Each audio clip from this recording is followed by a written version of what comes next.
Saudara yang kekasih, kita akan berbicara mengenai wabah pandemi COVID-19 atau coronavirus. Virus corona ini adalah virus yang sangat kecil dan menyebabkan penyakit pilek atau flu yang ringan pada umumnya. Dari antara 7 jenis coronavirus, 4 menyebabkan penyakit pilek yang ringan yang pasti sembuh. Tetapi 3 menyebabkan flu yang berat, sesak napas, tidak bisa bernapas, akhirnya meninggal dunia. SARS, MERS, dan COVID-19 yang sedang merebak sekarang ini sudah 2 bulan sejak Maret sampai Mei 2020 saat sekarang, itu sedang menyebabkan masalah di dunia, di Indonesia saat sekarang ini, tapi sudah mulai di atas. Namun COVID ini, saudaraku, menyebabkan 4 masalah utama. Pertama, masalah dalam bidang kesehatan, yaitu penyakitnya yang sangat cepat merebak. Lalu kemudian dia menyebabkan kegawatan yang cukup banyak. Dan 5% lebih meninggal dunia. Dalam waktu beberapa hari dan beberapa minggu. Tidak sampai 1 bulan. Sehingga orang pada ketakutan. Yang berikutnya adalah masalah ekonomi, saudara.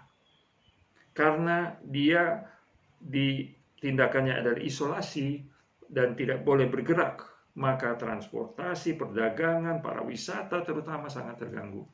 Dan nafkah pencaharian orang terancam. PHK, dirumahkan, dan angka pengangguran bertambah dan kemiskinan juga untuk sementara waktu ini akan terganggu. Masalah yang ketiga kita melihat adalah misinformasi, infodemik, begitu banyak informasi. Tapi salah, keliru, menyesatkan. Yang keempat adalah masalah kejiwaan, psikospiritual, yaitu masalah di dalam panik, stres, frustrasi, ketidakpastian mengenai masa depan dan bagaimana keadaannya, sehingga orang punya iman terganggu, ataupun orang itu menangis dan bahkan datang mencari Tuhan. Jadi saudaraku, di dalam penelitian daripada data-data orang yang meninggal dunia ini, terutama dari data yang berasal dari Cina, karena mereka duluan mulai, bahwa sebagian besar daripada kasus-kasus yang meninggal dunia ini, bahkan 46% adalah disebabkan atau karena umur yang lanjut. Di mana 50 tahun ke atas, 60, 70, 80 semakin tinggi umurnya, maka semakin tinggi kematiannya. Dan berikutnya adalah kepada orang-orang yang mempunyai penyakit komorbid atau penyakit pendamping, yaitu kardiovaskular, koroner dengan stroke ya, diabetes, paru-paru kronis, hipertensi, dan kanker. Saudara-saudara kita inilah sampai 36% di antara mereka itu meninggal dunia kalau kena dengan coronavirus ini. Sangat luar biasa.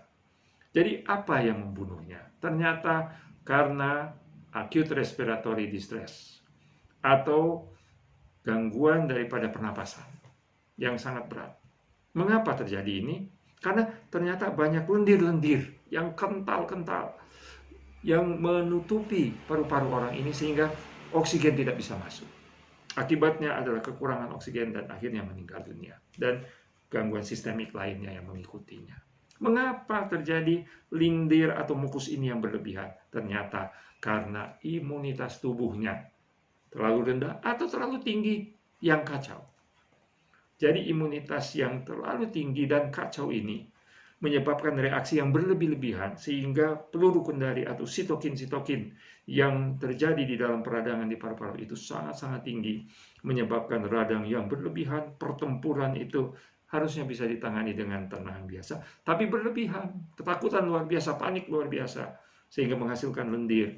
Akhirnya orang itu terbenam sendiri oleh karena lendirnya dan dia meninggal dunia. Lalu juga ada faktor daripada kecepatan daripada virus ini untuk berkembang biak. Jadi replikasi yang terlalu cepat ditambah dengan imunitas ini, maka ini yang mengganggu tubuh.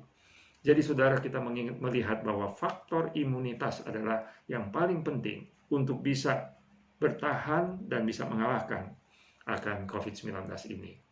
Jadi kita akan melihat bagaimanakah kita mengatur tubuh ini agar memiliki imunitas, bukan yang berlebihan, bukan yang rendah, tapi imanitas yang pas, yang tepat, yang tenang, seperti seorang yang mempunyai ilmu bela diri. Dengan tenang dia mengambil posisi dan dia melemparkan musuh itu, dan musuh itu tidak kuasa, walaupun musuh itu sangat kuat, sangat berang, sangat luar biasa. COVID itu bisa dilawan, namun dengan suatu cara yang tepat.